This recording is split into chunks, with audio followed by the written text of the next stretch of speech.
All right, Grand Rising, everyone. It's Shay Seeking. And again, I know I kind of just like really played myself and kind of played y'all in that last video. So I decided to at least change up and take my house wig off and put one that's half decent on. So we're going to go ahead and what? So I wanted to do this before, like I got my day going. So I wanted to go ahead and read a little bit from this book. It's called The Hebrew Goddess in America. Okay.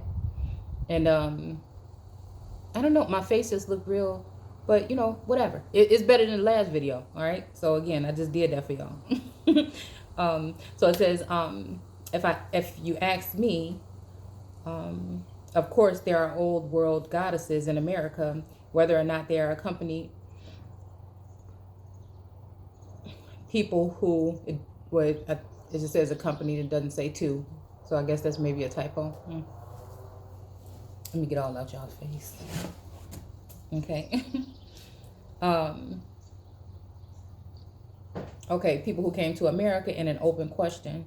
One I am not here to answer, but I will say this. People who follow alternative spirituality, even priestesses who I may naively expect to know better, believe that all the goddesses are one. Again, that's something that we talked about in the last video. And again, I see it as one when it comes to spiritually, like that we are really talking about like maybe an energy, a way, that represents a certain goddess that was recognized for a certain thing in a certain time, and that energy can come amongst the people again, and then, right? Okay. Okay, that's just the way they are. We can't do nothing about it. So, some believe that one God is manifest in all the thousands of ways in which people through the ages have seen goddesses. This may be a nice thought, but this belief is one which my tradition, AMHA, does not share. We consider this a form of monotheism.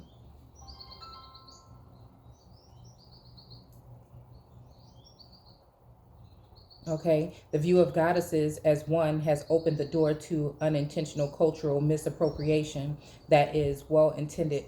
People have borrowed from someone else's tradition without a true knowledge and understanding of what the tradition says. So again, if we're going all the way back, nobody on earth gonna have that all together, because again, all the materials and all the things we use in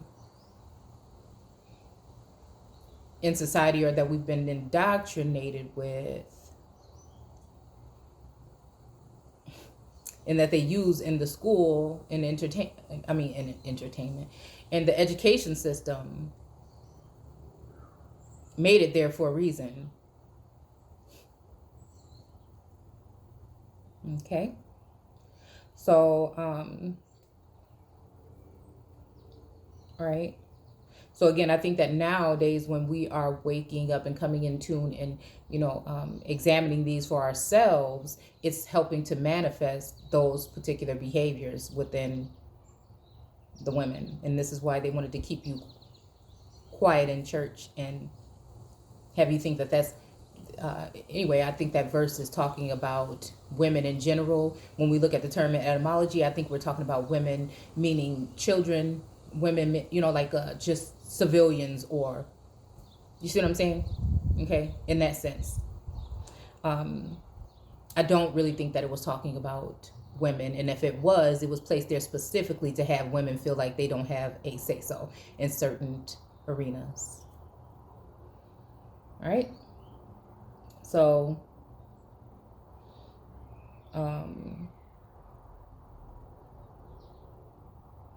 yeah, okay. So although this is rarely intended to be disrespectful to the inheritor or the tradition, it may sometimes feel that way. It does sometimes to me. Goddesses show many faces to humans, as do gods. When someone says to me that a given goddess from our traditional pantheon is exactly the same, as opposed to sharing some similarities. Okay, so again, and that's what we're basically just saying, really, that the similarities are there, because again, that's all we have to go by.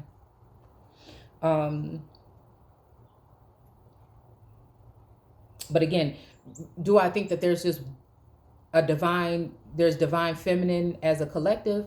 I still think that even when we're talking about Christ and we're talking about Christ consciousness, of course, there is the imagery that we have connected to what would be a Jesus or a Christ. But again, we know that there's an energy or movement or frequency or currency, even when it comes to the term and it being like activated in people. Okay, as opposed to sharing one. Okay, as a divinity from another pantheon, I balk. People are not the same, nor are gods. Otherwise, what boring world would this be? I would like to introduce to you to some of the goddesses from my tradition. Their roots are in my birthplace, the Levant, located in today's Western Middle East in Israel and its surrounding. This is where they originated. And again, I beg to differ. So again, that's what I'm saying. So like someone would have a strong sense of having these feelings because they feel like these things happen in their place. And what I'm telling you is this decoy. Like before there was a Jerusalem anywhere else, there was one in Cortland in Virginia, and it was called Cortland, Virginia. And before Virginia was called Virginia, it was called Virginia. Like, or yeah, we could say the land of, just saying. I have the book here with the maps in it, and it's UIR.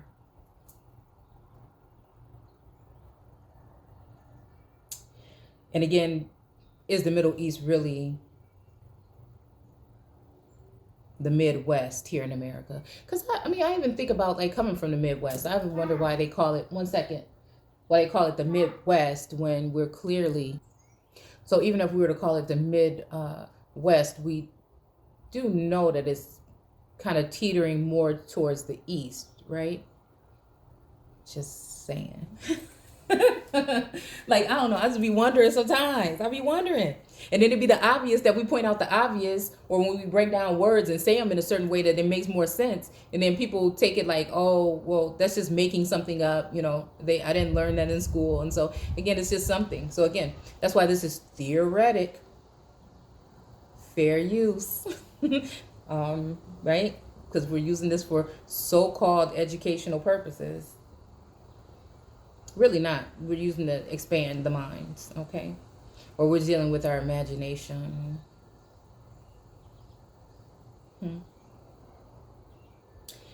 Okay, they have traveled to America with us and many others. My goddesses, still relatively unknown here, are Hebrew goddesses. Yes, please understand what I am saying. There are Hebrew goddesses and Canaanite, our first cousins. And again, I don't know why Canaanite reminds me so much of Mandarin, especially when we're talking about Esther. And we're talking about some of these things. Like, I don't know. There's something there. There's something there, definitely. Our first cousins, too, right here in America, okay? It says, is this so hard to believe? Hebrew goddesses. Yes, indeed. Contrary to the opinion of biblical authors and subsequent clergy of various religions, etc., the ancient Hebrews were not monotheists like modern Christians, Muslims, and rabbinical, let's see. I feel like an old librarian when I'm looking down like this, so we'll put it up. Okay. Okay. They were, in the words of mainstream secular scholar, polytheists. Poly.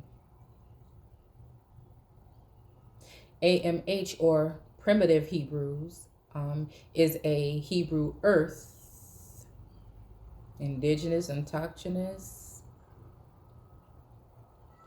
tradition reconnected to the tribes from the, again, because we have Israel and we have Israelites. We have those that are, and those that were grafted in, and those who were born in. So there's kind of like a difference. Just like if we follow those terms, indigenous, autochthonous, all these terms, if we follow them, we'll see that, native are the offspring of the earth. Okay, the dry land and the soil and the earth from Genesis is talking about the original darker view people that were already on this land before anyone came here. The ones that think that they came from Africa, which on one of these maps is calling it the West Indies. It's calling Africa the West Indies. I mean, it does still say Africa there, but it's calling it the West Indies. But we know that there's other names too, right? Okay, so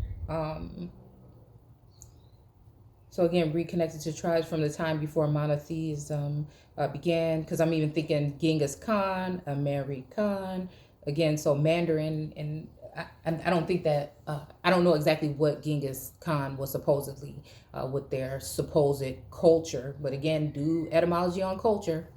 I think we did it on this channel before. Because I like to take you deep down into the word. We're going to look at it all kind of ways, right? So, began indeed the goddess. In fact, we had and still have in our modern version of the tradition more than one. One is Ashera and one is Ashera. Yes, 1 second.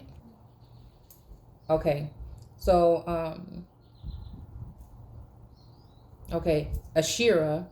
Okay, one is Ashera, also known as Ashra with the H. They add the H, and Ashrat. The other, Rame. There are more, but I will limit this article to these two ladies of power. I will tell you about the Lady Ashera first. Rank has its privileges. First and foremost, Lady Ashera's title have included Queen of Heaven, she who walks upon the waters, and significantly Mother of all the gods. In modern terms, Ashera is the boss lady. Wow. That's my past. Oh, why did I say that? Stop. Okay, I be doing stuff that's just silly, y'all, and I need to. Well, that ain't the whole thing, so you don't know which one where. Okay, so ruling over gods and humans alike.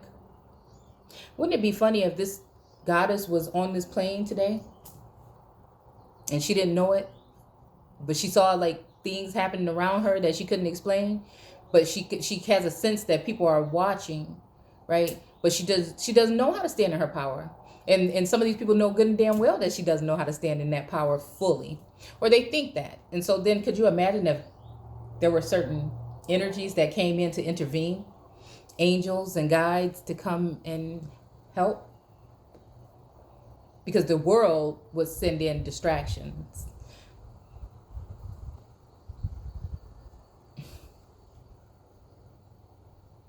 Or would they be monitoring these women that have these qualities?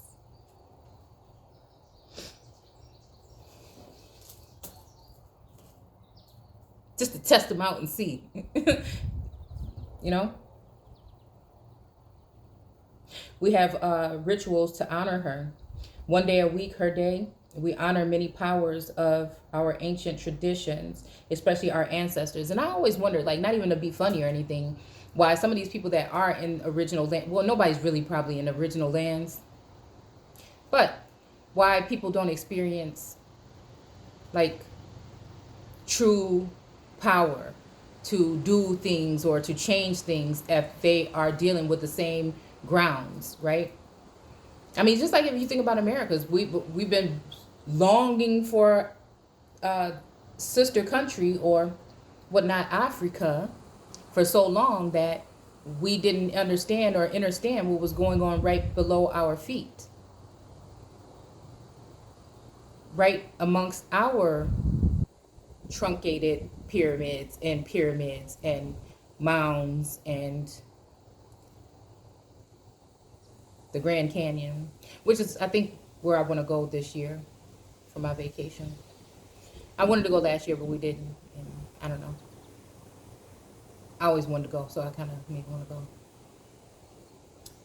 So, again, especially ancestor, regardless of personal devotion, she has precedence in our little personal altars, okay, in which we have images of either Ashera or her symbols as mother of the gods. She also has precedence in our rituals. We greet her in the morning and before retiring in the evening. We burn incense to her. So again, if we look at some of the videos that we did about South America, um, uh, and like how we looked at images of these women that would go out early in the morning and things like this with these incense and burn incense in their beautiful dresses and stuff like that. So again, it's just funny to see stuff like that and then, read deeper into it daily if we can. And okay, let me hurry up.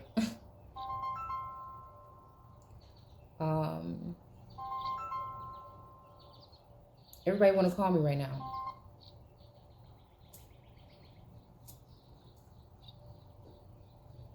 Okay, and sometimes often libations when blessings or having ritual meals. We thank her for her abundance after meals. Ashera was the wife of the great god El. Okay, himself an old, lusty, kind, compassionate father god. El was known as the Ancient of Days, meaning Ancient One, which was a title of honor in the early Middle East. He was also the kind God, the God who was filled with mercy. So again, if I'm dealing with anybody like that today, with any energy, I would have to say that because I've been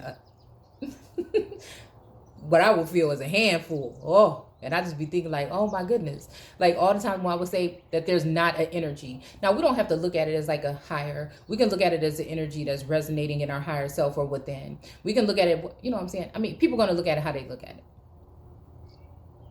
It's just how it's going to be. I know some people don't like that thought, but there's something, right? So again, there's the inner. I look at it as energy and frequency.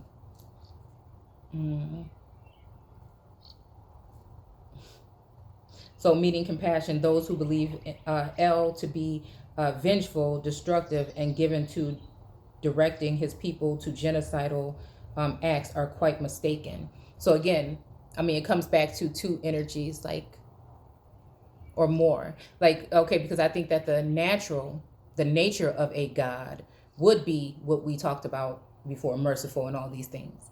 But then if we have those that don't have compassion for the particular people because they don't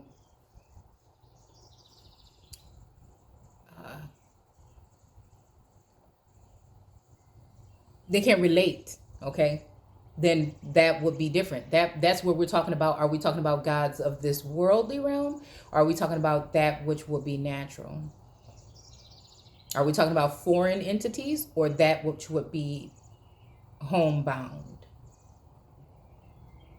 Are we talking like, those men that would be prisoners of war that would have been, manipulated, indoctrinated, or captured, or things like this? The image of El was intended later and its topic for another article. Like fathers, even good ones, in the traditional world of today, El is relatively absent from day-to-day matters. Although he is kind, he is mighty. He is a mighty God. That, of course, intimidates people. Out of respect, one does not take smaller complaints to the El or Elohim, the God of the gods. Understandably, in fear of asking El directly. Again, that's what I think that we went wrong too, thinking that you have to go through somebody to get to. Again, people will say that's why such and such died on the cross or Christ. And again, I do see it in a sense of that, right? I do see it as like a sacrificial kind of thing when it comes to that, and then I also think it's like, is that Christ energy or entity that died on the cross What for what? Was that an act of love in a sense, right? Um, for the people, and maybe more, something more. Um, but it says here that whew, understandably, in fear of asking El directly, humans and gods alike went to the lady Ashera for help. So again, when we're talking about even Venus and the mounting of, or siring, or whatever, like I would say that I would think that if there would be a vessel, a female entity, and then her connection to that divine male energy would be something that would spark something powerful. But the world, I feel like, would try to get in the way of that, because we're really talking about something of the mind, like a connection of something, some energy or something. Just how I kind of look at it. So, yeah. So it says that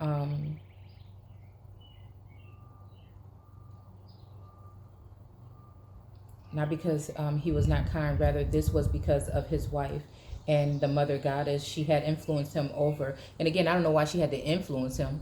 I don't know if he could, why he couldn't just love. It takes us back to that whole thing of removing love or something like that, a companionship or compassion from the relationship. To say she influenced, like, all the time. I notice with these women, they say, oh, if you look at her inner eyes, or if you do this, or she had a way, or he liked her voice, or it's all these different things that like demonize these women. Like, a man can't just love his woman, his empress, his queen. You know what I'm saying? They want him to love something else or somebody else, or what we talking about here? You know what I'm saying? This is how I look at it. And we wonder, and there's nothing wrong with it, but I'm just saying, don't demonize that. And then let's encourage this. People can do whatever they want to do. You know what I'm saying? That's what I'm looking at it like, okay? But that's not what we want to make other things regular and then demonize that. So again, it could be her influence over him might have just been that she was the type of woman. Maybe she was just a phenomenal woman. We can't have phenomenal women, you know what I'm saying, anymore. I'm just saying. I mean, that no, you know what I'm saying? And that's what I'm saying, that balance between that, even the divine masculine and feminine within your own self. As a result, one tends to assume it is appropriate to go to the great mother goddess, although she rules all the goddesses. She rules as goddess of all. Now that's funny because again, we read in the Apocrypha. I'm just bringing up these key pointers that we keep repeating. It says that that wisdom was a woman, and that if certain individuals could not access wisdom, then they would go to God. But as long as they could access wisdom, wisdom was equivalent to contacting God. Do you see what I'm saying? So go back to, I think it's Solomon in the Apocrypha that this is in. In one of our stories, when young Baal, a title, not a name, of a weather or storm god, who was indisguisable from Yahweh in his earliest forms, wants a place like all the other gods. He goes to Mother Ashera to complain that El has not allowed him one. Okay, she puts on her loveliest clothes and strides off to have dinner with El. She persuades him to allow that place to be built. You have probably, and again, that even just him being like that sounds like a god of nature. Again, anything that has to do with nature, and they do say some of this stuff leads into what do you call it? Paganism. But again, paganism is just what people were doing prior to colonization. And it was demonized because colonizers wanted to imply or wanted to put their doctrine or dogmatic religious aspects on an educational, on the people. So again, when we talk about these things, we're not really realizing what you're doing is going against nature. That's why I just say question everything. Okay. So again, so like, was the other God like a God of law, right? And of this world? And so again, they didn't want what was natural to have a place. And I'm just kind of just seeing this because this is how it feels like it is throughout all these texts and all these writings. Okay.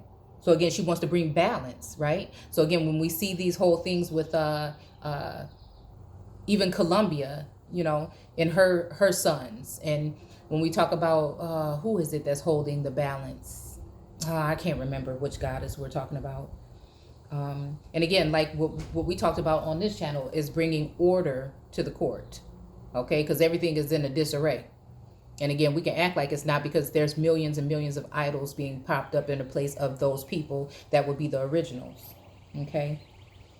So it says, you have probably understood by this point that the mother in those days was not the romantic, delicate little figure of Victorian imagination, lovely, cradling a little baby and needing some big, strong dad to protect them both. This mother is in strong contrast, a lady of power.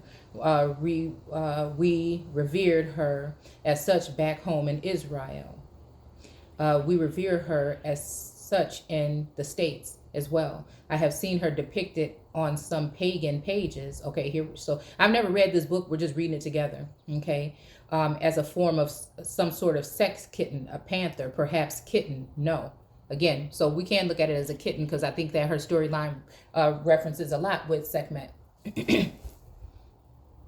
And I think that again, like somebody like me, okay, sometimes I could be